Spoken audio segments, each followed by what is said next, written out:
More episodes. More guests. More questions. More drinking. More memories. More flowers. More laughs. More love. And more delves, because 12 wasn't enough. Welcome everyone to the third episode of More Delves, a spin-off of everyone's favorite Groom x Groomsmen podcast, 12 Delves. My name is Lucas Smith, your host and fairly newly married man, among other things. Watch as I lead my guests, my grandparents, into a deeper dive of our relationship through different topics, games, and a little bit of drinking. We'll get into the drinking later on. Joining me today, all the way to the left, is the Hugs and Kisses champion of Cuba, president of Madroño, professional walker and top fan of the Virgin Mary, 70 plus years running, and friend to many nuns, the father of my father, Abu, also known as René Smith. Wave to the camera. Then right to the left of me here is the night owl, lizard catching, small but mighty one who, although she might pull me aside to a corner later to address a family matter, I love her more than yesterday and less than tomorrow. It's the mother of my father, Popa, also known as Terina Smith, and my favorite way to pronounce it, Terina and me. Say hello. All right, so the first thing that I want to talk about, like I told you guys before I started filming, I haven't told you much about what we're doing here. I will guide you through the different topics of conversations that we will have, the questions I will ask you guys. But the first thing I want to talk about is kind of how I entered your lives, my early days when I was a kid. I know that was 27 years ago, almost 27 years ago now, so the memory's going to be foggy. I know you also probably mix in my childhood with Stephanie and Sabrina's and Finn and Phoebe, so maybe hard to specifically remember specific things. But I had some things I wanted to bring up that I remember from my childhood being with you guys. And then if you guys have things to add on to that, then we can go from there. With Abu specifically, I remember being a lot in the computer room, especially once you started giving my older sisters their own computers and handed it down over the years. I remember being in there playing games a lot, telling me that you were the champion of things in Cuba. And for a long time, I really did not know if you were lying or not. I would ask my mom and she'd be like, don't worry about it. Like, but you tell me that you were the champion in Cuba in cooking and in basketball and in rowing and in all these different things. And I had no way of telling you if you were telling the truth or not. Telling me that we look the same. I remember when I was little, you used to always like show me old pictures and you used to tell me that I was your twin, that you used to look just like me when I was little. And then now being the new Mr. Eats 305 2.0 president of Madroño, whenever he goes to Madroño restaurant, they seat him right away. They know exactly who he is. They have his order. So that's something more recent, but I wanted to bring it up. And for Popa, I remember you guys taking us to the beach a lot, the Sandwichitos de la Playa, you taking us to Burger King, I wanted to bring up the one specific time that we went to Taco Bell and you went to the wrong side of the drive-thru and then we had to end up backing out. That's always a fun memory to relive. Playing with the little cars that you still have, the case of the cars here today, the Super Mario little games that we had, playing with coloring books. I remember a lot. A lot of the things when I was here playing with actual things was with you. As I mentioned in the intro, catching lizards was something that we used to do. We'd put them in a box, poke the holes, we'd make grass and like trying to make a little home for the lizard. And I had, taking me to the orthodontist. I remember that happening a lot, picking me up from school, taking me there, and then Burger King or vice versa. Then one of your favorite things that you always mention is when we used to go to the bank that you used to work at, and you would introduce me to all your friends, and you would say that you would tell them that I spoke Spanish, or they would ask me if I spoke Spanish. I remember exactly how it went, but I would say sí, hola, no, sí, and then be like, oh, look, I do speak Spanish. And then the last thing I put down that I remember is telling me that I couldn't cry because I was a man at 6 years old. And you always telling me that I had to be strong, a brave man that couldn't cry. But yeah, those are kind of some of the things that I wrote down as early memories when I was a child. Now I'll give you guys the floor. Is there anything else that you want to add on to this or other memories that you have specifically? Well, I remember once that you used to go with your mom to paint the murals. She was painting murals. And one day I come in and one of my chairs in the dining room was painting all in the back. And I say, Lucas, who did that? And you say, me. And I say, but why, Lucas? Why did you use that? Why didn't you use paper? I say, because I do it like my mom. Oh, there you go. I don't remember that story. You were very little. Must be around maybe 4. Was it good? Yeah? Was it a good painting? It was, with the crayons. Yeah. You're not a Picasso. No, I'm not on my mother's level. All right. Anything? Do you have anything, Abu? Or Sí, yo... sí, no. oh, you can say that one. That's a good story. Me acuerdo que yo fui a buscar a Stephanie para llevar al hospital cuando tu mamá le iban a hacer el sonograma para ver si era hombre o mujer. Y entonces llegamos justamente cuando estaban diciendo que iba a ser un niño. Entonces, Stephanie se quedó así, igual que Sabrina, un niño. Pues sí, pues llegó el niño. El niño siempre ha sido un muchacho muy educado, muy tranquilo. No grita mucho como nosotros los cubanos. Así que tenemos varios recuerdos de ellos cuando yo iba, por ejemplo, con ellos tres que venían para aquí, para casa, que me dice Sabrina, Lucas hizo caca. Y entonces yo fui, metí la mano al fondillo de Lucas y efectivamente caca en la mano. Así que tuve que estar con la caca hasta que llegamos aquí a la casa. Eso es una de las cosas que más recuerdo. También recuerdo que él quería manejar el mouse como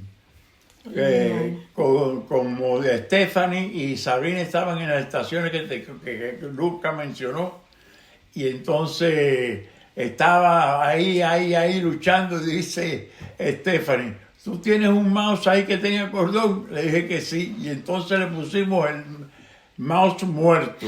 Stephanie movía el mouse y él movía el mouse y él se creía que era él el que estaba moviendo el mouse.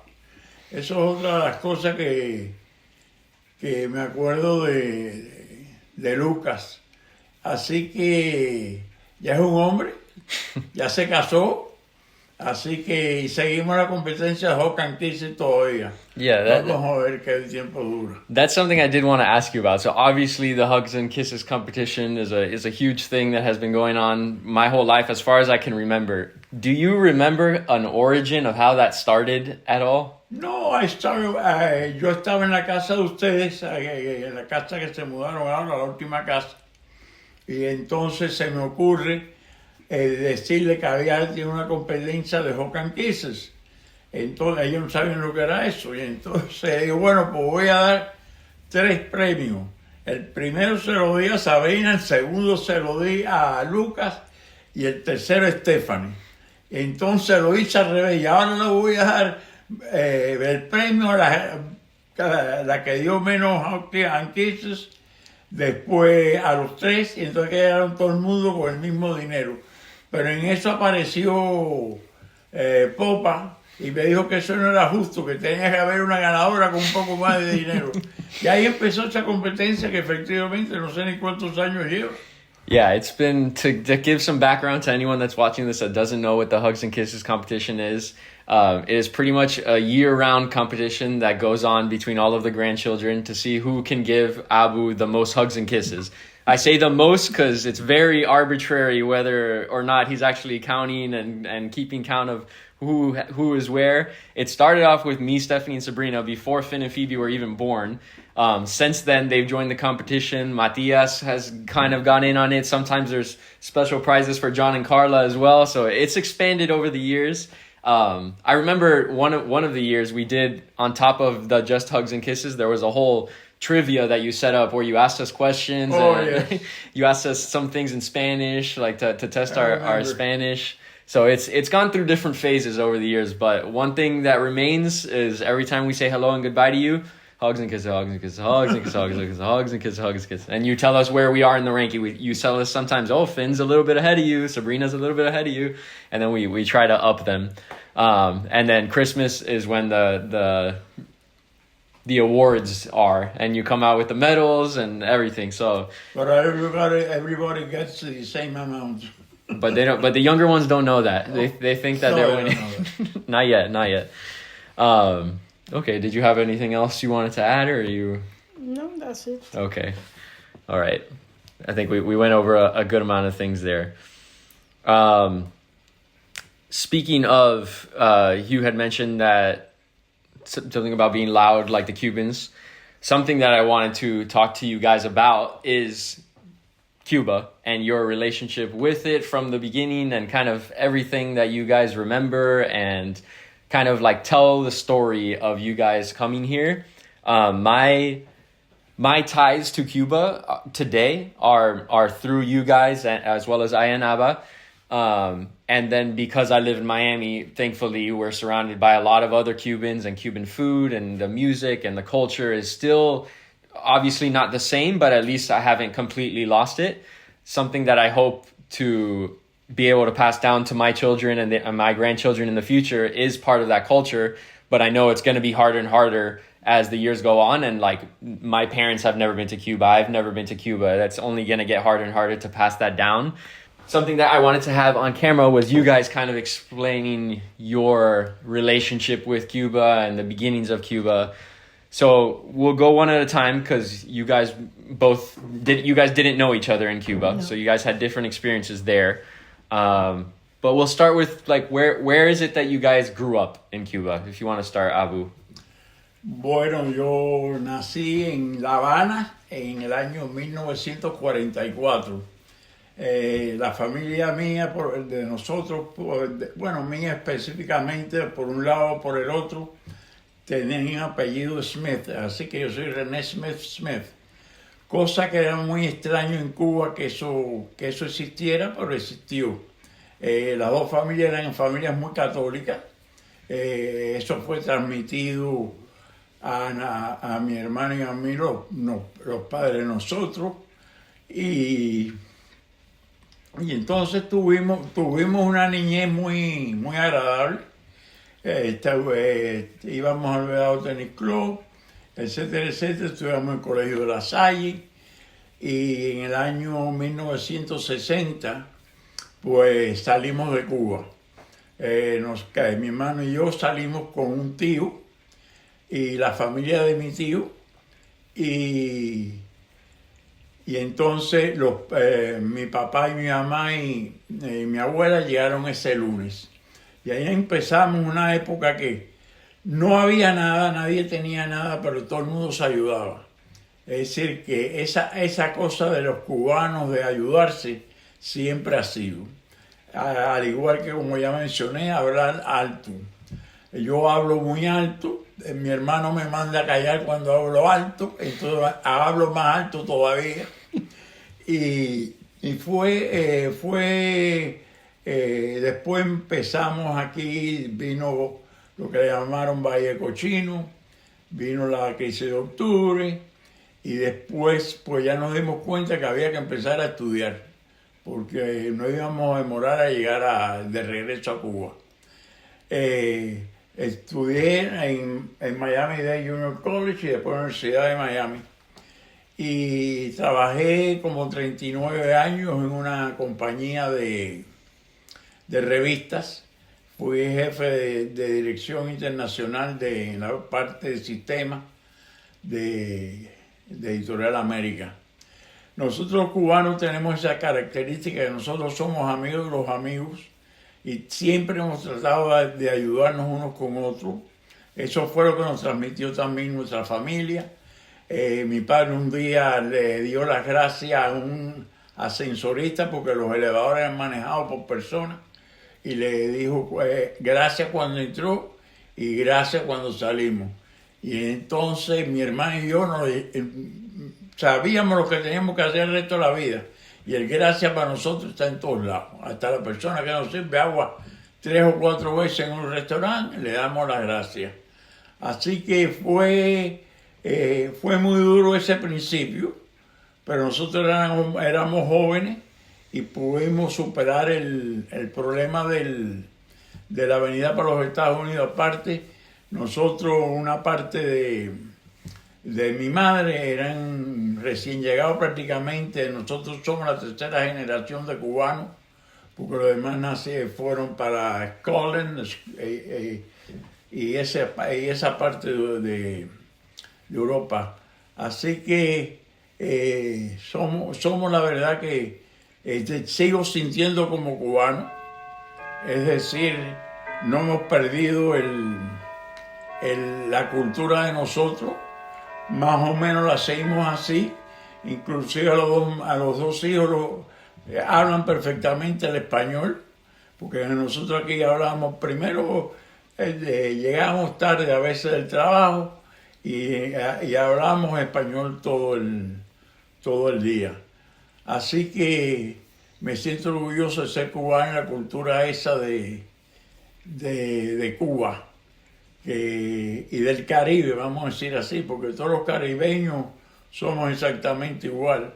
Uno de una forma y otro de otra, pero somos más o menos exactamente igual.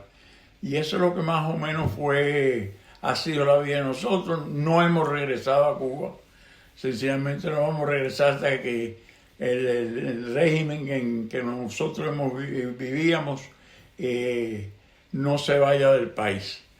Así que le doy gracias a Dios por haber sido cubano. Did you, to backtrack to your time in Cuba, how old were you when you left? I left con 16 años. Okay, so you don't remember a ton in Cuba. No. But do you have any specific memories of when you were there? Well, yes, I played many sports. Mm-hmm. Así que era el colegio, el verano, colegio, el verano. Y siempre yo siempre estaba en la calle, o montando bicicleta, o jugando básquet, o jugando pelota. Pero siempre estaba en la calle, y eso sí que cuando salimos nos dimos cuenta que esto no era así. Pero bueno, ya llegué con 16 años, así que empecé a trabajar enseguida. Trabajé 39 años en esa empresa. Empecé cargando paquetes de revistas y entonces me metí en la universidad y entonces me mejoraron el trabajo hasta que en el año más o menos 1992 comenzaron con las computadoras en la empresa, iban a comenzar, me llamaron y me dijeron que yo era el que iba a ser responsable de todo eso. Yo no sabía nada de eso, aprendí y bueno, tuve una buena experiencia porque mecanicé el sistema de administración, de circulación, de contabilidad y después entró en desktop publishing todas las revistas. Así que también se fueron los años. Me he dado cuenta cuando llega uno a viejo, siempre uno pregunta y dice, ¿dónde están los años para llegar aquí? Y nada, fue en el criamiento, ocuparse el matrimonio, ocuparse de los muchachos, después los nietos, que los nietos son la cosa más grande que tienen los abuelos, porque sencillamente el bisnieto que nosotros tenemos a 2 abuelos por delante. Ya nosotros estamos mayores, así que eso es más o menos lo que puedo decirte, y te repito, me alegro muchísimo de ser cubano. Do you remember when you were leaving Cuba? Obviously, you didn't know the scope of how big everything was when you were a child. But do you remember what your parents were telling you? Did you think you guys were going to come back soon? Mira, en el año en que llegó el régimen que está en el poder en el 59, la familia de mi padre y de mi madre se hablaba del cambio que venía y efectivamente vino un cambio. La mayoría del pueblo de Cuba lo aceptó, pero vino un proceso en el mes de enero que fueron a juzgar a unos aviadores de que habían sido el régimen anterior y lo absorbieron. Y entonces el que estaba a cargo de Cuba, porque no quiero mencionar ni su nombre, dijo que eso no era correcto, que había que volverlo a juzgar porque eran culpables. Y así mismo fue. Y entonces, días después, porque en Cuba, cuando nosotros salimos, todo el mundo tenía que desayunar, no tanto desayunar, pero almorzar y comer en familia. Y entonces mi padre nos dijo que nos íbamos a ir de Cuba. Y entonces mi hermano dijo, viejo, dame un año más para yo poderme graduar. Bueno, él se graduó, yo no me gradué. Y salimos toda la familia de un lado como de otro. En el año 1960 estábamos aquí. Fue una época que nosotros teníamos 14 años, pero ya sabíamos cómo se estaban pasando las cosas. Y hicimos lo que pudimos. Hicimos lo que pudimos con la edad que teníamos. Yo me metí a vender bonos contrarrevolucionarios. Y entonces a una casa que fui a pedir dinero, el señor me dijo, no, nosotros nos vamos a los Estados Unidos. Y le dije, sí, yo lo sé, yo te puedo dar dinero. Entonces, a los 2 o 3 días, estaba el carrito de una compañía que se llama Juanín, que vendía helados de todo tipo de fruta. Yo le pedí dinero al viejo mío, que yo estaba con él a la hora de almuerzo, como nosotros estábamos ahí. Mi padre me dio un poco de dinero, pero sucedió una cosa, que del frente salió de una casa una señora que me dijo, René, tú estás vendiendo bonos contrarrevolucionarios. Nosotros vivíamos a una cuadra del G2, que era el sistema de represión más grande que había en Cuba en ese momento. Entonces yo entré y le dije al viejo, mira lo que ha pasado. Y entonces me dijo el viejo, se va esta semana de Cuba. Yo voy a hablar con un hermano mío, Jorge, para que cuando ustedes se vayan con él, nosotros vamos el lunes. Pero esa fue una situación que adelantó por lo menos la salida de mi hermano y mía, a lo mejor por un mes, pero tuvimos que salir. Yo también estudié, después de la Salle, hice un cambio y me fui para la Salle, de la Salle para el Colegio El Salvador en Miramar. Y también allí la pasé lo más bien, hasta que, bueno, llegó el día. Y entonces partimos, sí que fue triste, porque al fin y al cabo nosotros habíamos nacido ahí. No sabíamos lo que esperar cuando llegáramos aquí. Mi hermano y yo nos adaptamos perfectamente bien, no hubo pero bueno, los padres de nosotros tampoco eran tan viejos, pues tenían 40 y 45 años. Así que más o menos eso es la situación, de hablarte rápido de toda la experiencia de antes y después. Did you have friends in Cuba that were moving to Miami too? Like, was that like a common thing? Like, a lot of people were already leaving at that point? Yes. Sí, así mismo es. Nosotros, en la época cuando yo llegué aquí, que nos mudamos por un apartamento en la calle 6 y 6 del Southwest, por ahí vivían, ya por ahí estaban amigos de nosotros. Naturalmente, cuando la gente ya empezó a estudiar, muchos nos quedamos aquí, pero muchos se fueron para afuera a estudiar en otras universidades de los Estados Unidos. Ya empezó la cosa que entonces uno hacía nuevas amistades. Y entonces, al esparcirse todo el mundo en el país a estudiar, ya se perdió un poco esa amistad, que era una amistad real, porque cada vez que nosotros nos encontrábamos con alguien que conocíamos, pues nos poníamos muy alegres, ¿no? Personas que no llevaban más del mismo tiempo que nosotros aquí. Así que también nosotros trabajamos mucho en la Iglesia Católica. Terrín y yo nos conocimos en el movimiento Cursillo de Cristiandad, en el año 1965. La primera vez que la vi me cayó pesada.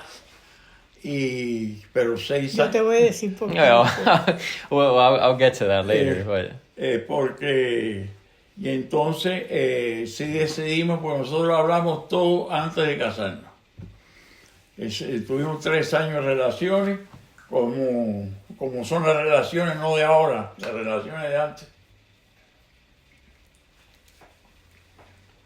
Y entonces trabajamos en San Juan Bosco hasta el año 68, 69, nos casamos en el 68. Y entonces yo en un futuro después que ya casi me iba a retirar, empecé unos sitios católicos en internet y esos sitios llevan 30 años, sigo trabajando 365 días, las 24 horas. Es decir, yo metía mucho tiempo en eso. Y efectivamente he levantado pequeña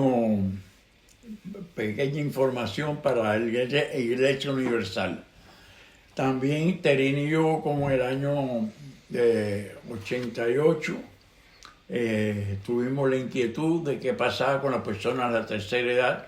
Nosotros teníamos 40 años, es decir, no éramos de la tercera edad, y fundamos un movimiento con el padre Marcelino García, jesuita, que era en ese momento presidente del Colegio de Belén. Un matrimonio mío de nosotros, los Borejón, y nosotros, y entonces estuvimos preparando todo eso alrededor de 2 años. Es decir, teníamos que venir desde abajo hasta arriba. Y entonces, como en el año 91, decidimos hacer el primer Horizonte, que fue un éxito desde el principio, porque inclusive 30 años después, la Arquidiócesis de Miami lo único que tiene para personas de tercera edad somos nosotros. Así que ahí sí hemos estado en el año 93 o 94, paramos todo, porque yo empecé a viajar muchísimo y no tenía honestamente tiempo para eso. Entonces en el año 11, cuando me retiro, le dije a Tania, ¿por qué no volvemos a comenzar con Horizonte?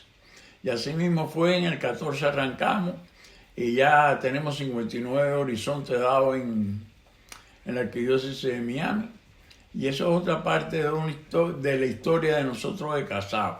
Siempre hemos estado metidos en la iglesia, ayudando a la iglesia, haciendo programas para la iglesia católica. Todavía estamos en los 81 y todavía seguimos en eso. Así que le damos gracias a Dios también por esa cuestión de que tuvimos. Y antes de Horizonte estuviste en Impactos. Y ante Horizonte trabajamos como 20 años en Impactos, que también nos ayudó mucho a formar la organización de lo que es Horizonte. Nosotros tuvimos una posición que le decían escuela, que era temática y formación, y ahí aprendimos todo lo que nos hacía falta para arrancar con Horizonte, aunque no fue exactamente igual, pero tiene muchas cosas parecidas al movimiento de Impactos. Así que eso es lo que te puedo contar. all right, now we're gonna go all the way back to the beginning again, but for Popa. So again, let me make sure we're recording. A ti te van a editar. No, me van a editar. Sí, seguro. No. This is good. I'm gonna ask you more about that stuff later on as well, but wanted to start from the beginning. So Abu told us his story of how he came to America. How about yours? I know yours a little bit more than I know Abu's, because yours was more of a story. But I came from Cuba en 1962, el mes de mayo. Yo tenía 17 años. Vine sola a través del programa de Peter Pan, mi hermano y yo. Mi hermano vino el día anterior y yo vine al otro día porque es que la tiranía era tan amable que hizo hacer a mi padre, porque no dejaban ir nada más que una sola persona a despedir a las personas. Y mi papá tuvo que ir 2 veces al aeropuerto a pasar por el mismo problema. Mi papá me dijo, mija, no te preocupes, en 6 meses estás aquí, pero no me dijo de qué año. Así que todavía estoy esperando los 6 meses.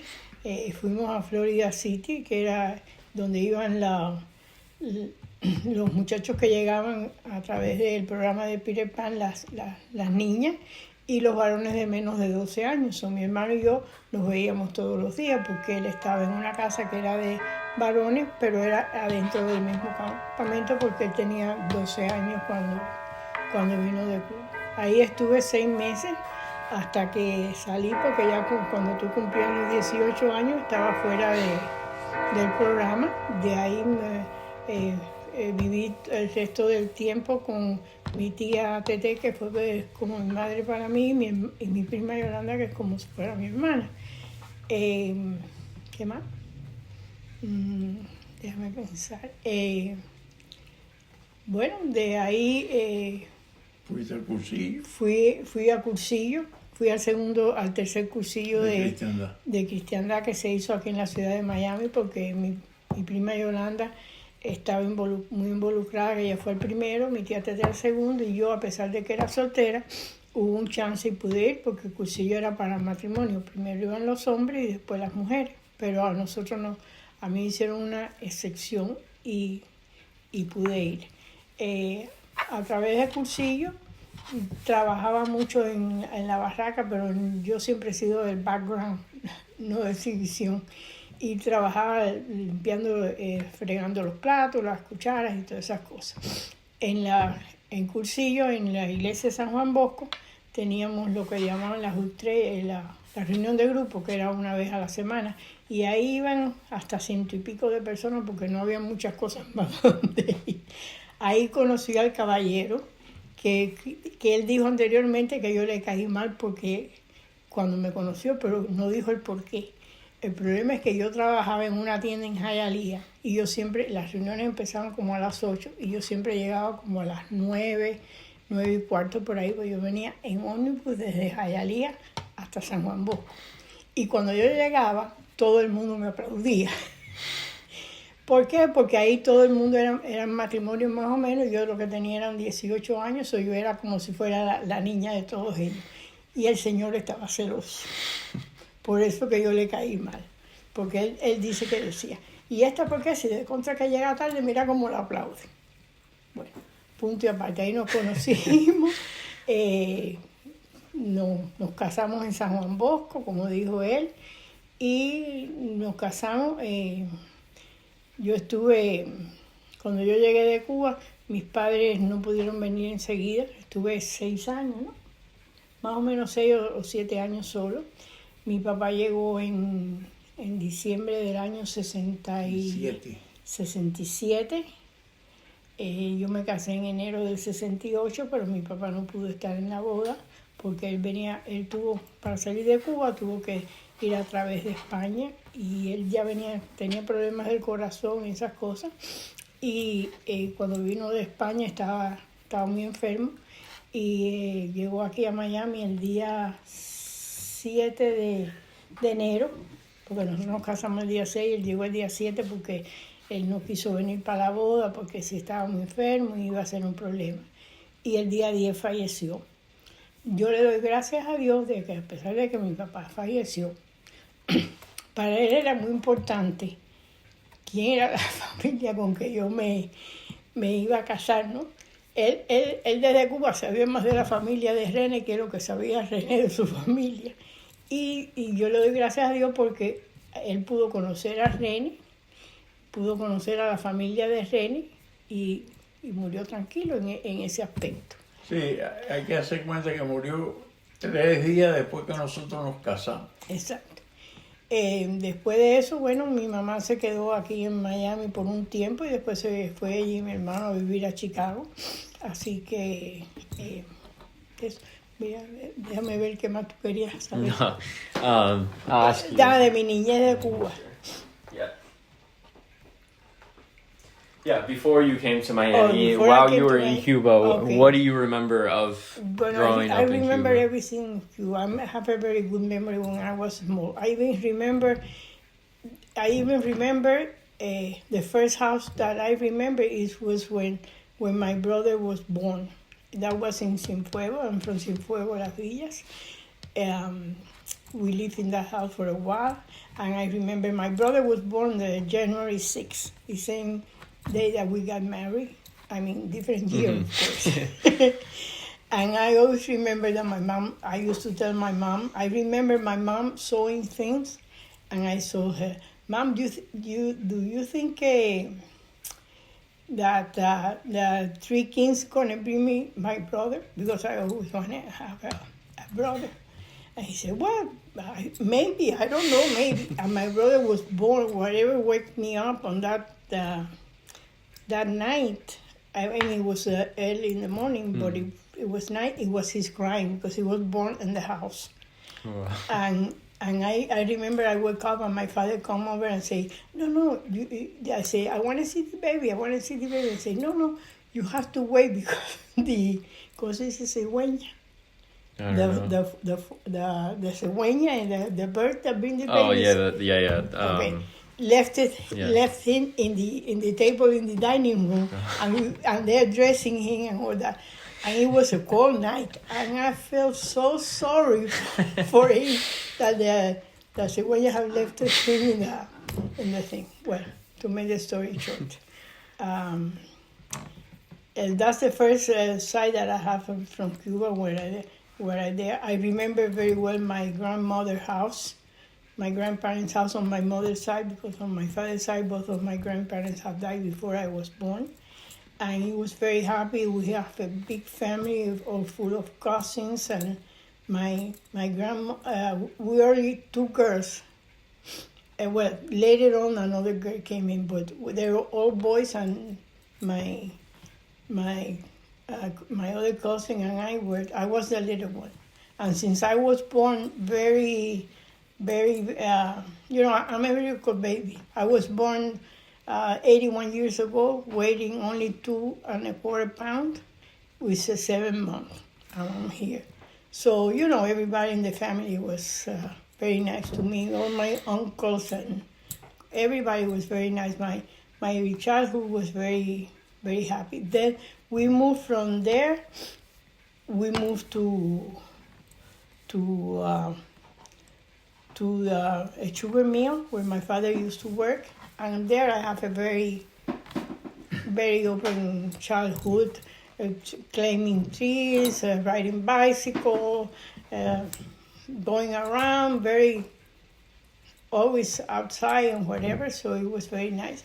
Then later on, when I was a little bit older, we moved back to Cienfuegos, and I was like maybe 12. I live in I think I was about 12 or 13 years old. So Cienfuegos, it was very nice. We went to the movies, to the club, riding bicycles, having parties in the house until 1959 when Castro came. But the first year it was not that bad. But then later on, everything started changing. So I knew I was coming to United States because my father and my mother told us that they're going to send us through a place where they take through the Catholic Church, where they take the kids that parents are not coming with it. My father was sick at that time. I mean, he had heart problems since he was very young. And I think they decided to send us before then because they thought it wasn't be that long. And at that time they were saying that they were going to take other kids out of the government was going to take the kids out of the country and all that, so they were scared. And my father didn't want to come at that time because he felt that since he was sick, he was afraid to get sick here and it would be a problem. And he told me, I'll see you in 6 months. That's more or less. What else? When did you? I guess this is a question kind of for both of you, but when you came to the U.S., did you think you were gonna eventually go back to Cuba? Oh, yes. And when do you think? At what point in your life did you realize, like, oh, we're probably never going back? Well, it came I was in Cuba when Bay of Pig. Mm-hmm. So, you know, I lived through the whole thing because that was in 1961. And I came in 62. So I was in Cuba at that time. After the crisis of October was the missiles that they were sending to Cuba and whatever. And, you know, times still passing. Changing. Times still changing and that. And we always thought that we may return, but then since, you know, at the beginning, most of the Cubans that were here, they were thinking, oh no, we're going to go, we're going to whatever. And we saw that it was impossible. Mm-hmm. So then you realize.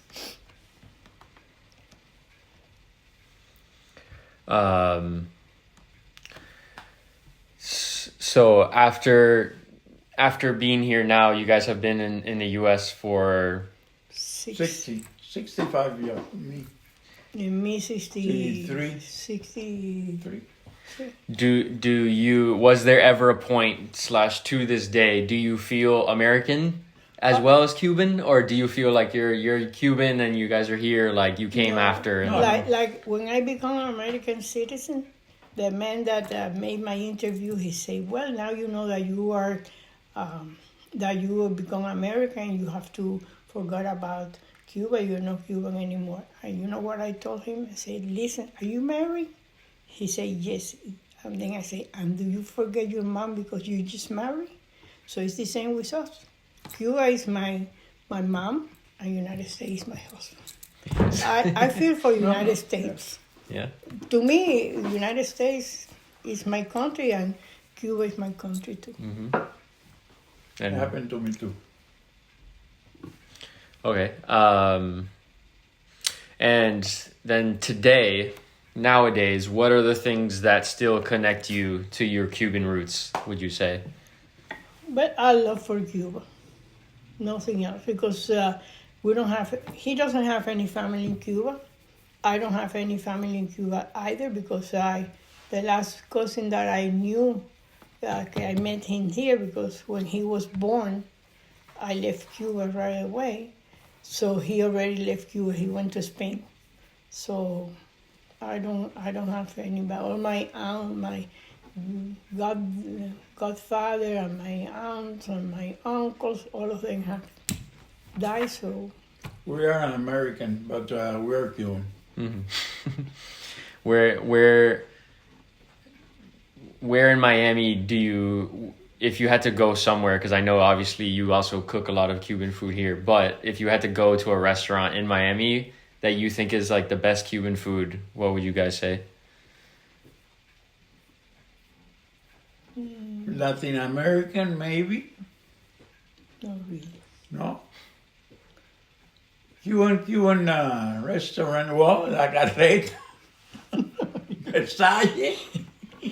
No, mira, what's the name that we go? Madrón. Madrón is no Cuba. Madrón is Nicaragua. Ese que queda en las 7. Ah, Caribe. Caribe is good. They cook good Cuban food. Okay. Yes. To eat Cuban food, the best restaurant is my home. Exactly. That's what I would think that is your answer.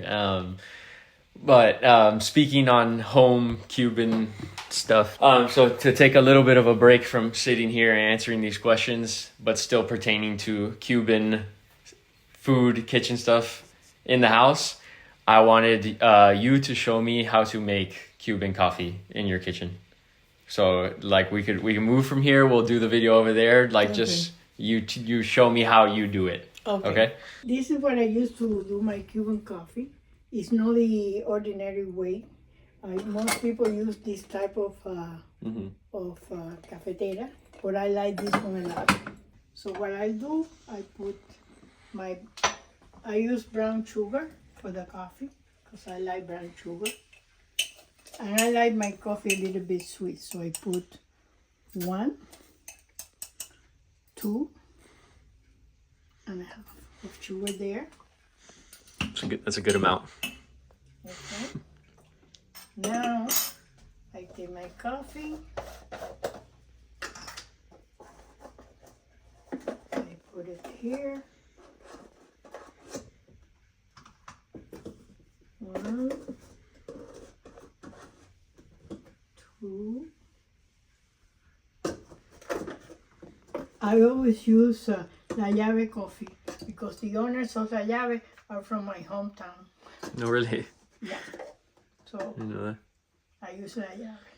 How do you drink coffee every day? Yeah, in the morning. Only in the morning. I'll drink this one then, if you don't want No, it. don't worry. You can drink it. You put this Does back. Abu drink coffee every day too, or no? Yeah, he does. We do. In the morning. After breakfast. But my thing here broke, but I don't need that.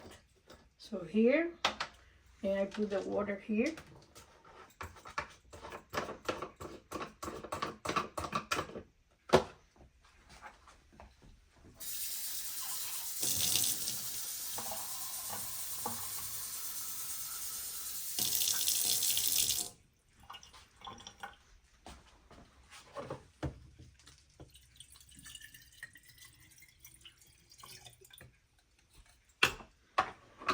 Okay. I put the one where I put the sugar, I put it in here instead of this one. Okay, now I always turn off first the steam because before I used to do it directly, but then the coffee came not as hot as we like it. So I put it on the steam and I wait until it goes and then I turn it to the other one. So you have it go straight into where the sugar is, and the whole thing goes Yes. all in there. Yes. I mean, See, the steam will come out of here. When it start coming out, I bring it to them and coffee will come. so it's super quick. Yeah.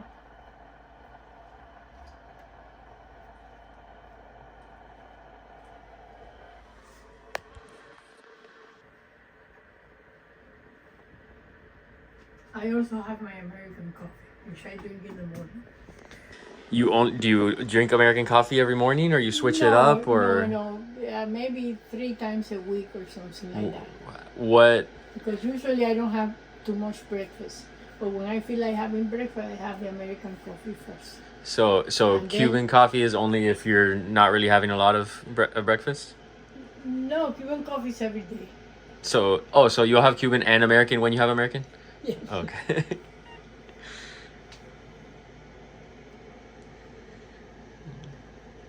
Because I take the American coffee first with whatever I'm eating, and then when we finish, I do the Cuban coffee. That's to give a pep. Mm-hmm. Do you see coffee as more of like a dessert thing? No, Like, do you have it after you ever drink it with your breakfast, or it's always after? And like, no, we always drink it after the breakfast. But it's not a dessert, it's just, some people, most Cubans have the Cuban coffee early in the morning as soon as they wake up. mm-hmm. Who taught you how to make Cuban coffee? Life. Yeah.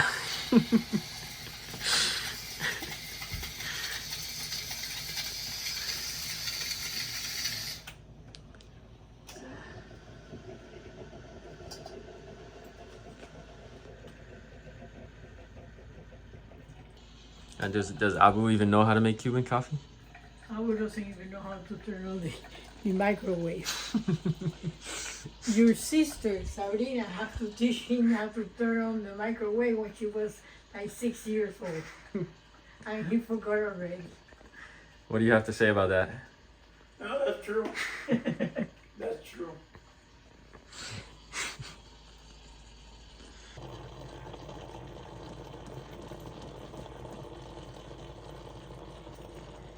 At my house, I use the cafetera, but not consistently. Like I don't have it like every morning or anything. It's just kind of like Whenever you have visitors? whenever I have visitors, or if it's like the afternoon and I still have like a lot of things to do for work and I need something to Pep you up. pick me up, then I'll make it. And now from the secret thing.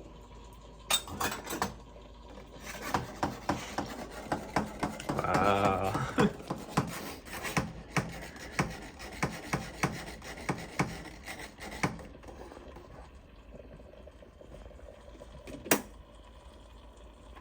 We use this. Mm-hmm. They're big, so that's what we use it.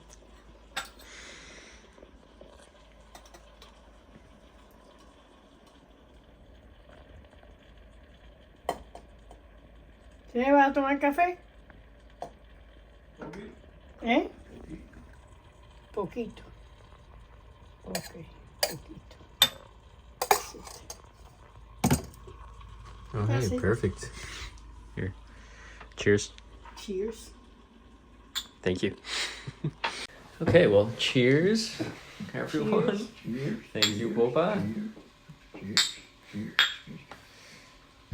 Let's do a little taste test. You're welcome. Delicious. What else can you say? No, it is great. It is great. Like I said, like one of the things that ties me back to Cuba today, because I've never been to Cuba or anything, is the food and the Cuban coffee in Miami. So I always like to, when I'm drinking Cuban coffee, it reminds me of the fact that I am Cuban. So it's always a fun thing. But okay, now I wanted to get into, Abu already spoke a little bit about it. We kind of touched it already, but how you guys met, your relationship, the early years. So far we've gotten to the point of you guys met at the church group, whatever it was. And at first you guys didn't match, and then you guys got to married, but there's a lot obviously in between that. How did you guys first start talking to each other? At that time in the group there were like three or four couples that were not married, so start going. We went to the movies, and for that we saw the movie Thunderbolt. Thunderbolt? Yeah. 5 times. 5 times? Wow, I feel like I need to watch it now. I mean, I assume it was good if you saw it 5 times. It was No, what's good? We don't know. We didn't see the movie because tu abuela era muy... ¿Cuál es la palabra para utilizar? ¿De qué? Que yo te puse la mano por atrás y me dijo, quítame la mano. No. What happened is, since I was living with my aunt and my cousins, we were only 3 women. So my aunt always say, you have to take care of yourself, because I cannot be after you. Some Cubans, mothers or whatever, they have to go with chaperone. We never had a chaperone. And whatever. Just she was very clear. She said, you are to take care of yourself. So it's your problem. You get in trouble, it's your problem. So we were going out, whatever, and I have to put some respect, right? No, he was very nice. So, he went like that and said, no, don't touch me, because you don't know my aunt yet. You have to meet my aunt, and then... No, after the 4th time watching this movie, then you could put your arm. No, wait, the same day. You saw it 5 times in a row? 4 or 3, I don't No, remember. it was only 2 times. Because we were talking. It was just a reason to hang out. Yeah, that's right. So you just went back to the That's movie. right. Thunderbolt was, ¿cómo era? 08, ¿cómo se llama el hombre este que es famoso de las películas? Thunderbolt. Sí, pero Thunderbolt es Agent... Is it Agent- James Bond, like James 007? James Bond. 007. Yeah. Is it What- Thunderbolt or Thunderbolt? Thunderbolt. Oh, okay. It was one of the first James Bond James movies. Bond movies. So you guys didn't even watch it because you were talking the whole we time. were talking whatever. And then we start going out, whatever. And then he invited me over to go to his house for the first time in January. No. Sí, el primero de año. Sí, primero. This was before he met your aunt at this point, or No, No, I this already time- met her. At this time, he already met her. So he asked me to go to his house to meet his family. And I told my aunt, I don't want to go. Because then if I go, things are going to be serious and I don't want to have any commitment now, whatever.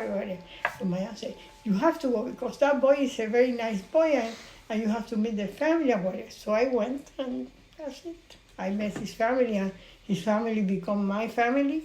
And had you met the Don, his brother, before that, or no? no. I met him In that lunch.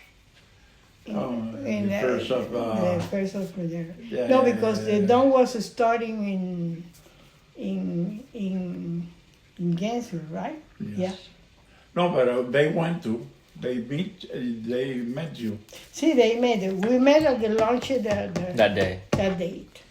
Do you remember the first time that you introduced him to your aunt? Oh yes. Al cuento.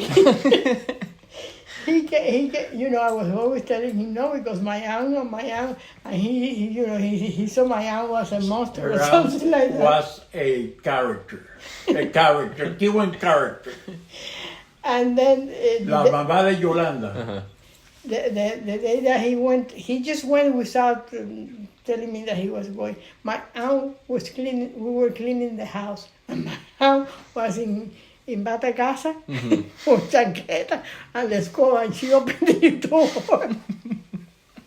You see, this is her aunt. Oh, God. So that's She was a very, very nice guy. Nice woman. Very nice woman. yeah, she was a character. And had Yolanda met him yet? Yes, because Yolanda used to go to the Cursillo reunion in the church every Thursday, no? yes, Every but Thursday. no. The funny thing is that Yolanda and I, we used to call the she was single. I mean, she wasn't engaged or anything. She like was that. older than you or same age? 1 or- year. 1 year older? year. We have the birthday. Exactly 1 year. Oh, We wow. have birthday the same day. Oh, wow. She's a year older than me, even though she said she's a year younger. And then when people go to the cursillo, you call the family to send a palanca. Mm-hmm. And Yolanda and I were in charge of calling the family to make the palanca. And what we do, we look at the list and we look at all the single boys to see who was single, who was married. And I remember calling his family, but I didn't meet them to have a palanca for him. That was fun. And then the people, Rene's parents used to go to San Juan Bosco too. They were very active there. So everybody told me, wait until you meet Lolly Smith. Lolly Smith, she's going to be this and that, whatever. I met Lolly Smith. I'm a person that I don't go, when I'm going to meet someone, I go with my open mind. Because if you go thinking whatever told you don't, and she was very nice. Was it Lolly Smith? Yeah? Sí, esta, Don't mention it. these people that worked in the group of Cursillo, and your mom was a teacher to them in Cuba, so they said, "Oh, wait till you met Lolly Smith." Lolly Smith said, "God, he's very whatever." To me, Lolly Smith, she was a mom, like a mother to me. Mm-hmm. So Did so we know what Abu kind of thought of you when you guys first met. Do you remember what you thought of Abu when you yes, first I met? remember because in Cursillo, they used to have a league that played baseball. Mm-hmm. And all the parochial groups have different teams. So there was this line in San Juan Bosco for people to sign out for the baseball game. And he and I don't know who else was in another line because Father Ballina, who was the pastor, he had make a group to have people to visit people in the neighborhood, and they need you need to sign for it. So Yolanda and I were there, and I told Yolanda, "Oye, chica, why don't we go to where those boys are, where the people are? Because look, they don't have nobody in the line. I feel so sorry for them. Everybody was in the line for to play baseball. Baseball. Softball, and nobody in this line. So that's how we start meeting, more or less. So because I didn't notice him before. did you? So after you met his family, is that when it got like a little more serious? Yes. And then how much longer after that? I know you say like your proposal wasn't what it is today of get down on a knee. You guys just kind of like talked about it. No. He never asked for my hand. Yeah. I asked for him. You know what happened? I lived with my brother, who was 5 years younger than me. My mom and dad were not here. My cousin Yolanda got married when we started going out, and she moved to North Carolina because her husband was in the Navy, in the Army. And my aunt, she got pregnant, so my aunt went to live with her in North Carolina. So I lived by myself with my brother. So my brother, of course, he was, I was 18, he must be like 15 or something like that, and he go out, whatever. So nobody was in my house. So I visit him. Instead of he visiting my house, I used to visit his house. Oh, we live very close. We live very close. So if I go there, when I finish work, I go by bus, and then his parents will bring me home. And whatever. And then when we go out, like if we go to movies, we go with a group.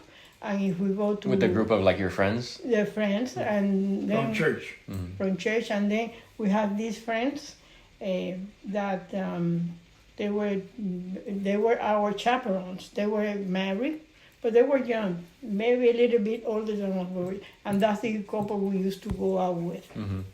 We go dancing or whatever. We used to go with them. With your proposal, you said that you're the one that asked him. How did that happen? No. He gave me the ring, this one here, in his house, with the parents. My parents were in Cuba, so we took pictures to send the whatever, and that's it. Did you guys like? I assume you guys had like a conversation about it beforehand, or like? Do you remember remember buying the ring and like? Sí, pero. Nosotros lo que sí hicimos en 3 años es que cómo íbamos a llevar el matrimonio. Sobre los hijos, que si seguíamos el problema de la iglesia. En la iglesia decidimos que no. ¿Por qué? Porque tu padre, sobre todo cuando nosotros íbamos a las clausuras de los cursillos de cristiandad, y la gente aplaudía, tu padre se ponía muy nervioso. Bebito, ¿no? Estamos hablando más chiquito que Matías. Y entonces pues decidimos que íbamos a seguir yendo a misa, pero no podíamos estar en ningún movimiento porque sencillamente tu padre no podía. Y entonces pues ahí estuvimos. Te digo, nosotros tuvimos los 3 años para prepararnos de la forma que íbamos a hacer las cosas. Lo que pasa es que, se presentaron problemas como fue el papá de Terina, que no pudo venir a la boda, vino la vieja, vino la mamá, y entonces mi madre y mi padre fueron los padrinos y madrinas de la boda. Iba a ser el hermano de ella, pero el hermano de ella se quedó en Nueva York con el padre, porque el padre le decían que no podía aguantarlo. Y entonces, bueno, el día de... He stayed in New York with him because, my father was sick and he didn't speak English. So my brother stayed with him. So when they come, he can translate for my father whatever happened. And my mom came because she was fine, so she came to the wedding. Is that the first time you met her mom? Yes. Because, and of course her mom was the in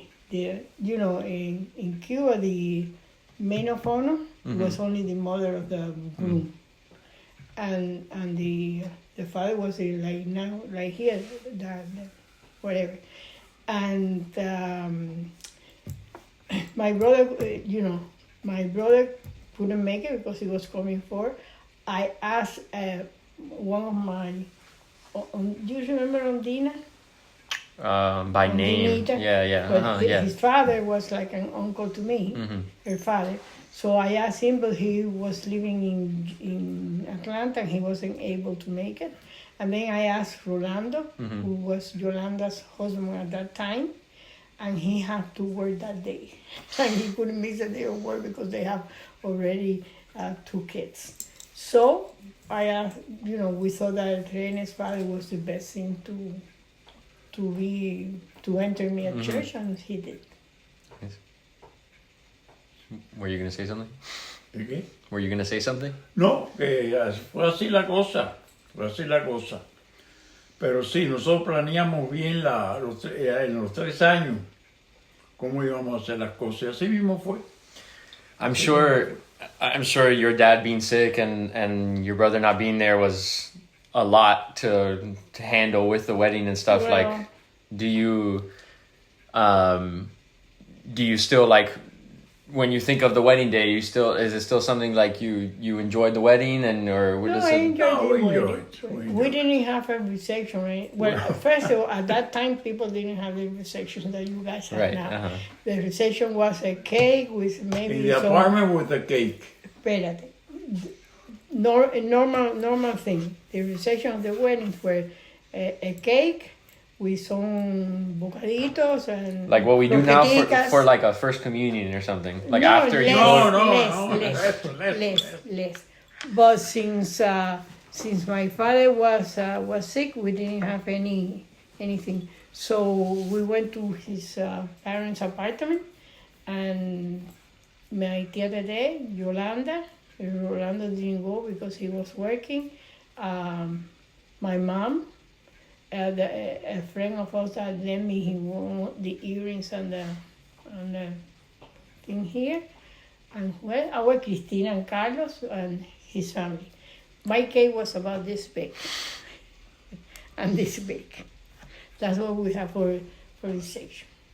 And but a lot of people went to the wedding. The church was full.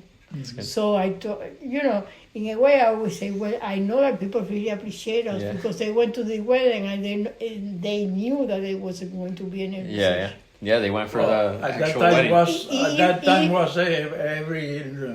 Sí, but most people have like reception, like I told you, maybe in the same church, in the parish hall, whatever, but very small, nothing fancy. Nobody can afford that. And I even have my boss, where I used to work, they were Jewish, and they went to my wedding. Yeah. Both of them. The owners of the pharmacy I used to work at that time. Tia Cristina and the Don were married already, or they got married? No, after? they married 1 year before us. 1 year before. And then, so I've seen the pictures that you guys have from the wedding. Oh, also at the wedding, your veil. That's the one that has now been used by my mom and my aunt and Carla and Sabrina. Yeah. It's the same veil from that. Yeah. And that veil, my boss, the owner of the pharmacy where the Jewish man, he brought it for me from Spain. Oh, wow. I didn't know that. Wow. And where do you remember where you got like your dress and? That my dress was Christina's dress. Oh, nice. And the big pail that I have, not the one that you will use for the mantilla, whatever. It was like a mantilla. It was very long. It was Christina's aunt. Christina and I will use the same dress and the same mantilla. The only thing her hairpiece was different. Her hair thing was different than mine. And what about your suit? No, that he didn't. No, That was you rented it? I rented. It wasn't the Don suit? No, they don't rent it too. No, I rented too. All right. I went to Cristina and Carlos' wedding. You know what happened? Oh, no. I haven't heard this story either. No, I don't know if you heard the story. Okay, they have a nice wedding. The reception was a little more. The reception was in Christina's house, and it was small one, but the church was nicely decorated. It was in Santa Teresita. So, los adornos de ellos, it was flowers with candles. Okay. Real candles. And at that time, all women wore hats for the Okay. wedding. I already feel like I know where this is going. Whatever. So, everything was ready. Cristina was coming in the island walking, and her mom went like this. And Like the to look at her? candle, she have a hat that was like feathers like that. And was prestado. What is that? She borrowed it from somebody else because it was a very expensive hat. So, she was sitting in the first in the first pew, and I was behind her. So she turned like that to see, and all of a sudden I see flames. and I went like this, and I turned it off. With my hands, I turned it off. But Carlos always tell me, it wouldn't have been my perfect day, getting married to Cristina and getting free from that yet. So we always laugh about that. That's amazing. No. All right, well, soon after you guys got married, because you guys got married in January of 68. Yeah. So and then my dad was born in November of 68. Yeah, so 9 months and a few days after. Exactly. There you go. So that being like, you didn't have much time of your relationship married before you were already had a child. So I kind of wanted to ask you about like those early days of having a child, how that changed your relationship and your lives. It brings us more together because your father, when he was born, he have a condition that pylori stenosis, and every time that he eat, after a while he vomit a lot. So we have to operate him when he was 13 days old. So of course it changed our life completely, but it brought us more together, and we went through that. And then I got pregnant with Mikey, which we want to have it because Eddie was Cristinita was born before Eddie, but they live out. So Eddie was the first grandchild, and he was sick, and everybody was on top of him, and poor Eddie, whenever I said, we have to have another kid because, he would take the attention from making Eddie a wee. Entonces. So I got pregnant with Mikey. Mikey was born 1 year later. Yeah. And the thing with Eddie is that after he had the operation, he keep on vomiting because bringing out the food from the stomach because he developed a condition that is called rumian, something like that, like the cows do, that they swallow their food and they bring it up. So when he was 15 after the operation, he was not even a month old, he have to be fed with spoons, and after he finished eating, we have to leave it in the sink like that, and then then for about 1 hour, and then change him the diapers or whatever. But the thing is that your father used, when I finished changing him, by the time I finished waiting for the time, it was time for him to eat again. Yeah, I was gonna say like so it's it a was, long process. Like, that's right, but it's okay. He came out good. how long did it take for him to kind of like get through all of that to be like a normal baby? He couldn't have a pacifier, and he like ever. Like he never had one? No, Yes. later on.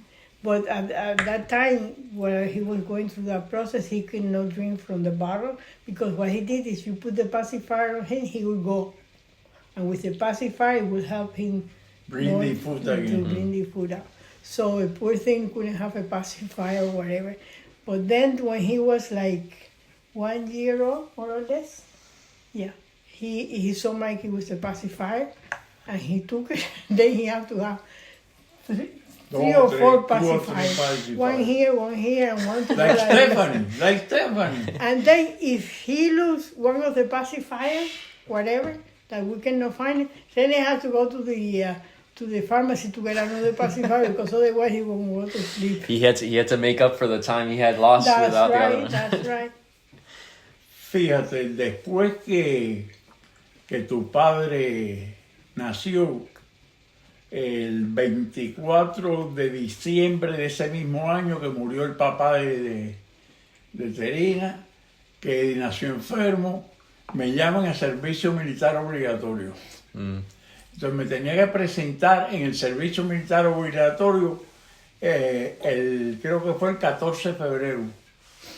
Entonces el servicio militar estaba aquí en Coraqueo. This was during Vietnam? It was when Vietnam was very, very hot. Yeah. Vietnam. Entonces,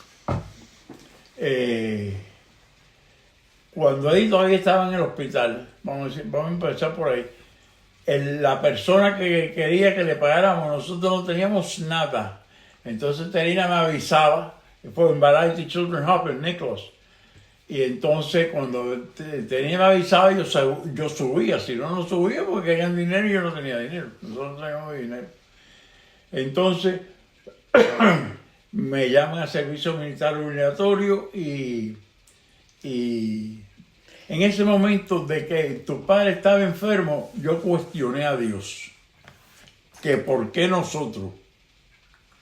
Y ahí lo dejé. Entonces, 14 de febrero paso el físico del ejército. Yeah, this is another funny story. At that time he weighed 128 pounds. And they were in line, and there was this black guy behind him, and they were in line, and it was first, and then the black man said to Reddy, "Man, did you pass? If you pass, everybody will pass." Entonces fui al físico y pasé el físico. Entonces, pero me presento a una appeal al board no eran militares, eran todos civiles. Y entonces pues me presenté, entonces empecé a contar ese año. La muerte del padre de Terina, el problema del hijo que habíamos tenido y toda esa cuestión de cosas. Entonces eran 5 personas, una en la punta. Pero ahí estaba Balay también. No, ahí no estaba Balay. Eran 5 personas. Que yo quería conseguir, si podía conseguir un deferment que era exento. You don't have to go. Y entonces, pues, yo me doy cuenta que lo había logrado cuando hay una persona, un negro aquí, de traje, bien vestido, que me dijo, óigame, señor, usted no tenía ni por qué haberle traído a hacer el físico. Y entonces, pues, ahí yo me di cuenta qué pasaba con Dios. Entonces yo le dije a Dios, si él no hubiera tenido nada. No, posiblemente yo me tenía que ir. Yeah. Entonces tú ves los planes de Dios que no lo conocemos. Yo más nunca en la vida he cuestionado a Dios. Y eso más o menos lo que también parte de la historia de nosotros, porque fue el principio y Pero lo que dice Terina es verdad. A nosotros cada cierto tiempo venía una enfermedad mía, casi siempre era yo. La primera fue que se me perforó el colon, me hicieron un artificial heart here, me volvieron a abrir y ese fue, y ahí el corazón y todas las cosas que yo he tenido. Y nunca he cuestionado a Dios, ni ahora menos tampoco. Son los planes de Él y nosotros no lo sabemos. Well, how did going from everything that happened with my dad? Obviously, it's harder than already having a newborn is very hard. On top of that, his problems, I'm sure, made it a lot harder. How did it? When you had Tio Mikey, was it then exponentially harder, or was now that you had two, or No. because my dad had all his problems and No, Tio no, Mikey was fine? Because by the time que Mikey was born, Ya tu papá ya estaba tu bien. papá estaba bien. But I'm saying, like, it was like twins because both Right. of them were in diapers. Right, but I'm saying, like, because my dad was so complicated, and Mikey came and he was fine, did that make it easier, or it was still he's a newborn and it was still No. this learn? Newborn. Yeah. Y Mikey era muy tranquilito. Oh yes, believe it or not, Mikey. Yo le decía a tu abuela, decía, este muchacho es medio bobo. Sí, porque... Comía y dormía, comía y dormía, comía y dormía. And then he wake up. Mira, I hasn't stopped yet. nosotros tuvimos problemas con los muchachos. Ni con tu padre, ni con Mikey. But they had that problem, but that was it. When he was 1 year old, he already was out of all the medicines that they said that they gave him, and all that, and it was normal. The only thing is, since he was not a baby that you can jump up and down. That's why he doesn't like to go into those The trampoline. trampoline and all those things, because he was not used to it. Mm-hmm. Because you can put him up and down, whatever. So that's the only side effect? Side effect that he had. To this day. Okay, and then how did you said it brought you guys closer because of everything that happened with my dad, but how do you think it affected your relationship? I guess, like, past when they were babies, when they started growing up, started whatever, like, how do you think you guys, like... No, the problem was one with my work. Mm-hmm. That I work from 4 o'clock in the morning until 10 at night because of the thing that I need to start, que yo mencioné ya eso. Pero el que le afectó de los dos, el que no me viera, pues no me veían. De lunes a viernes no me veían. Y entonces, el que se afectó mucho con eso fue Mike. Y entonces, pero eso se resolvió. Un día que me llama el psicólogo de, ¿cómo se llama aquí? Melman Center for Child Development. It was the best thing that I was here in Jackson. Y entonces el psicólogo, el psiquiatra, no me acuerdo, yo salí al teléfono en donde era el departamento de contabilidad, que era muy grande, y yo tenía oficina para acá, pero me dijeron, oye, Mosquito, pues me decían Mosquito en la oficina. Mosquito, te llaman por teléfono, te voy a agarrar el teléfono y mire, entonces me dice el hombre, mire, yo soy fulano de tal, del mismo Center Child Development, y quiero darle un preview del problema de su hijo. Entonces me dice, su hijo no tiene nada. Aquí no hay nada de psiquiatría ni nada de eso. Mike tendría que 5 o 6 años. Mm-hmm. Y entonces pues me dijo, el niño tiene un solo problema, que usted no lo ve. Entonces me fui a ver al jefe mío y le dije, oye, o llego temprano por la mañana y me voy a las 5 de la tarde para mi casa, o lo hago al revés, pero lo voy a hacer de venir temprano y irme a las 5 de la tarde. Tan pronto yo empecé a tener contacto con él, se acabó el show. Se vaya, se normalizó por completo la situación esa que había. Pero nosotros, mira, Luca, nosotros, cada vez que ha habido un problema de salud, no ha habido problema para nosotros. Sencillamente nosotros hemos atacado los problemas de salud a medida que vayan viniendo, o nos arreglamos o no nos arreglamos. ¿Qué tú quieres?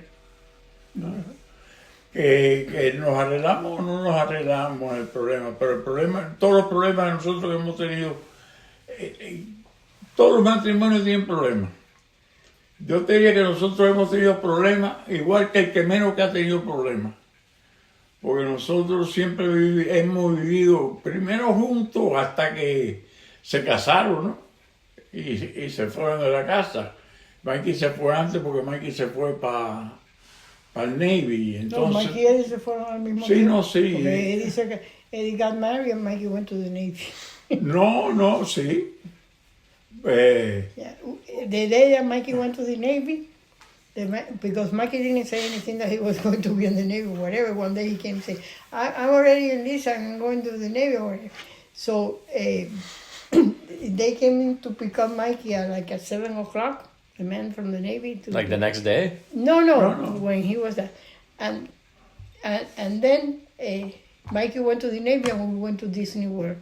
Because this one here was crying like a baby. And that's what you thought would cheer him up, Disney World? Yes. So we can do you like Disney World? Because my dad hates Disney World. No, ya no. No, I mean, años que no vamos a... But you liked it? Like, Yeah. I like Disney World, but that's hilarious. I didn't Sobre know todo para distraerte en otro tipo de cosas. that. Yeah. No. So what, Mikey left one way and we left the other way. We couldn't have made an advertising. Yeah. We're going to Disney. I have to, before we move on, want to ask you guys about how did you guys come up with the names of Edward and Michael for your children rather than Eduardo or Miguel or something more Spanish? Okay. More The cute, thing more- is that Rene's name, Mm-hmm. you have a problem in the United States. Usually when you say Rene, everybody think of lady. Mm-hmm. And when he was in the university, a lot of time they call him Mrs. Smith, whatever. So we decided that we're not going to... No first name. Uh-huh. No first name. We put it in English because we're in the United States. Mm-hmm. So, Edward. and Edward Rene. and my grandfather on my mom's side, his name was Eduardo. So that's what that was me. I told Rene to name him Eduardo, and Rene said it was okay.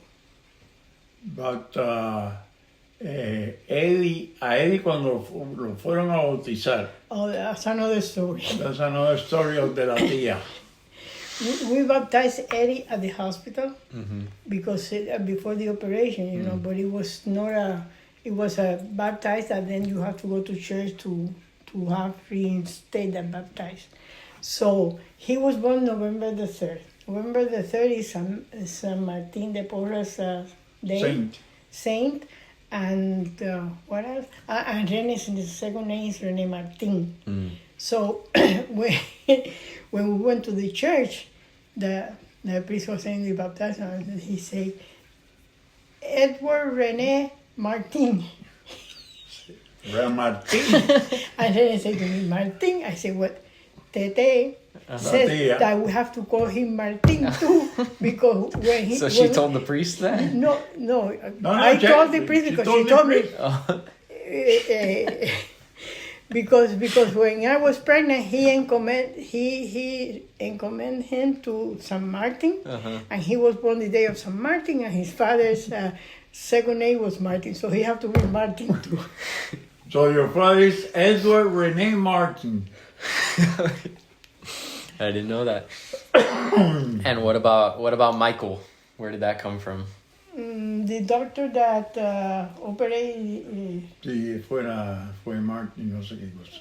era Miguel, and the pediatrician was Miguel too, Miguel Balais. So that's what we saw about Mikey, put him Mike. And did you guys, when they were little, call them Eddie and Mikey? Yeah. You called them like those nicknames? Well, we call Eddie, yes, Eddie and Mikey. Yeah. Never Edward. Never Edward. Yeah, I've never heard anyone call it that. Y nada. Ahora tenemos los 3 nietos y un bisnieto. El niño. Okay, well then, to talk more about, I like what you were saying earlier of that there's always been problems and in the relationship, there's always going to be something and you keep moving forward. And so something to ask about that effect is, I guess we'll have Abu answer this first about Popa, but what is something that you loved about Popa when you guys first got together that you still love today? Mira, nosotros somos de caracteres diferentes, totalmente diferentes. Y eso posiblemente tuvimos que poner yo puse mi parte y ella puso la de ella. El problema de muchos matrimonios, no de ahora, de siempre, es la falta de respeto. Es decir, tú tienes una bronca con Carla, no toques a la familia de Carla, no le saques cosas a la familia de Carla, porque Carla te puede sacar cosas de la familia tuya. Aparte, respeto. Y nosotros siempre tuvimos eso. Esas cosas, irte a dormir, fajado con tu mujer, o tu mujer contigo, no existió nunca. Nosotros resolvimos siempre antes de irnos a dormir. Pero he asking you, what do you love about me? The character. The what? The character. No, ella es buena madre como deben ser todas, porque mucha gente dice, no, ella es una super madre. No, es una madre. Tanto la super como la madre. Y entonces siempre ella se ocupó de todo eso, se ocupó de los muchachos. Y yo trabajaba, hasta que, bueno, sucedió lo de Mikey y me di cuenta de que había que cambiar. ¿Por qué? Porque si no, no era Terina, era Mikey.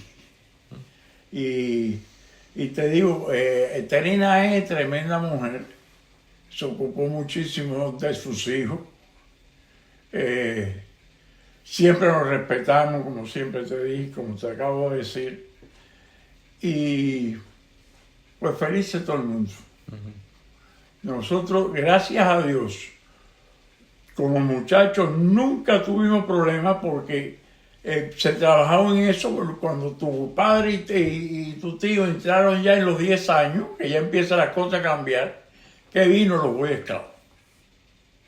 Entonces, reuniones semanales de Boy Scouts y todo eso que conlleva Boy Scouts. No había problema porque nosotros íbamos para Los Cayos y después vamos para Montura. Montura estaban un poco más libres, pero Los Cayos estaban vigilados por todo el mundo del Yeah, but they were running around. Pero nosotros teníamos una gran mujer. Una gran mujer. All right, Popa, so same question to you. What is it that you... What I like about him is that he was very nice, very respectful, very understanding. He always was dressed nice, which I like a lot. ¿Qué what? Dressed nice. Y siempre estaba vestido de lindo. And, you know, the way he treated me and the way he treated my family. Like when my father died, he hardly knew my father. So when my father died, that he went to the funeral to have all the arrangement done for the funeral thing. He went by himself. And I always remember, I'm grateful to him that he picked up a nice casket for my father and that he took care of all that things there, and he always have been there for me. But that was before, you know, we just got married, my father died. But before that, like I say, I like it that he was very gentleman to me, and I knew that he was not going to be fooling around like other boys do, and that's it. And what about nowadays? The same thing. He's still not gonna fool around nowadays. He better not. Okay. And I mean, you kind of answered it earlier as well, the next question, which is like kind of what is the secret? Everyone makes it seem like there's one thing that will save a marriage or whatever it is, but like you kind of went over it with the respect thing. That's kind of what you would say. La gente te va a decir, está buena presencia de Dios y yo no. You have to work on it. You have to work on it, aunque tú conozcas mucho a Dios. Like when I got mad with him, I go there to the sink, open the water, and I tell the water everything that I'm thinking about it, so he cannot hear me. No, siempre Dios es siempre, y es una cosa cierta, ¿no? La religión te ayuda mucho a todas estas cuestiones de cosas, lo que es la familia y los hijos, y también, vaya, nosotros, como te dijimos, hablamos en los 3 años que tuvimos relación, y un día yo le dije, sentado frente al donde ella vivía, le dije, bueno, ¿cuándo nos casamos? Esa fue la pregunta, porque ya lo demás era obvio. Si hemos estado teniendo relaciones 3 años y... Entonces, especifica qué tipo de relaciones, no se vayan a equivocar. No. Y eso ayuda siempre. Virgin relations. Siempre eso ayuda, es un freno. Porque digamos, la forma que a mí me criaron y acá nos criaron... What would you guys say? Obviously, like you both grew up in the church and it was kind of always a thing, but is there something or a moment in your life? Well, I mean, you had mentioned that specific moment with my dad and everything, but do you think that there was a time or moment or a time of your life or experience that kind of brought you guys to like another level with your relationship with God? Well, as you grow older, you start, I think that's the way with me. You start realizing, because when you're young, you have the kids, you have this, you have your work, you have that. Then when you get older, you mature, like you mature, and then you go to your inside. And also, when you have like all the things that we had, it made you get more wiser about religion, you know, about how important it is. That because like some people told me, no, because if you don't, I say, well, that the strength that I got it from my religion. If I didn't have religion, I didn't know what I would do, because that gives you strength to accept the things the way they come and to always to see how to resolve them to the best that you can, and then when you can, you leave it to God and that's it. Eso es muy importante. Te digo, cuando usted empieza, vaya que te casaste, tú y Carla, es muy importante que ustedes por lo menos vayan el domingo a misa. Y el día que empiecen a estar en los muchachos, que vayan los muchachos y griten y lloren en misa, pero que estén allí. Sobre todo las iglesias americanas tienen un lugar para que los muchachos griten y no se oiga afuera. Pero hay que llevarlo. Muchas veces uno dice, no, estoy cansado, los muchachos me han vuelto loca. Vete a misa. Vete a misa. Es decir, ir a misa es lo básico de un matrimonio. Yo no te quiero decir que vaya todos los días a misa ni nada de eso. Vete a misa los domingos. A una hora que también ellos pueden estar sabiendo, te están llamando, sabiendo. Where is my phone? It's over there. Let me get it. Dígame, don Eduardo.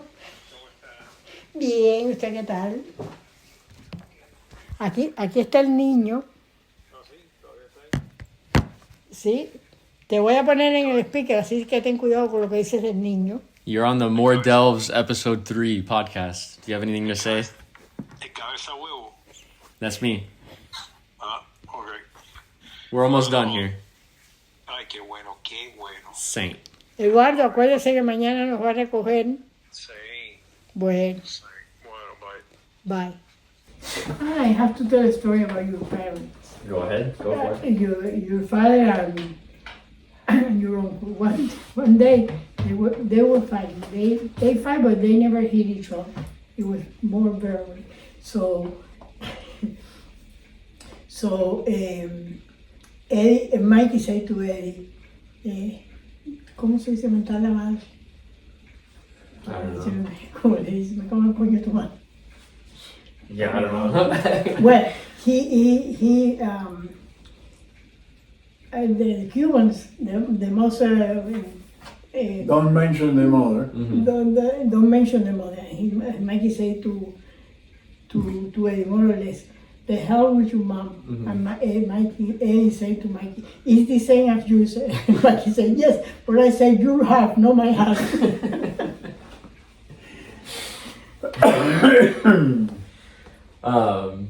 Okay, I have like one more thing and then I want to go into the last thing, but like I said earlier, this video hopefully will live on to I could show my kids and my grandchildren one day and teach them a little bit about our family history and stuff through you guys. Do you have anything that you want to say to the future generations of the family that will maybe be seeing this 50 years from now, let's say? I don't know when, but... Well, keep your faith, keep your family together. Always remember that family is very important. You may have a lot of friends, but your family is your family. That's what I say. Yes, I agree with Terina Popak, or what she said right now. The family is the family, and you have to take in consideration that thing, because first God, then the family, and then the rest of the world. So be happy, never go, Enjoy life. Enjoy life, but with always with respect. So have a nice life. All right, that's a good message. And then to end it off, with my groomsmen, I ended it off with telling them why I chose them as my groomsmen and how much they mean to me. And the phrase that you use is giving somebody their flowers. That's how you say it. So I just want a little message to you guys to thank you for something. So I want to read it so I don't mess up. I had written it already.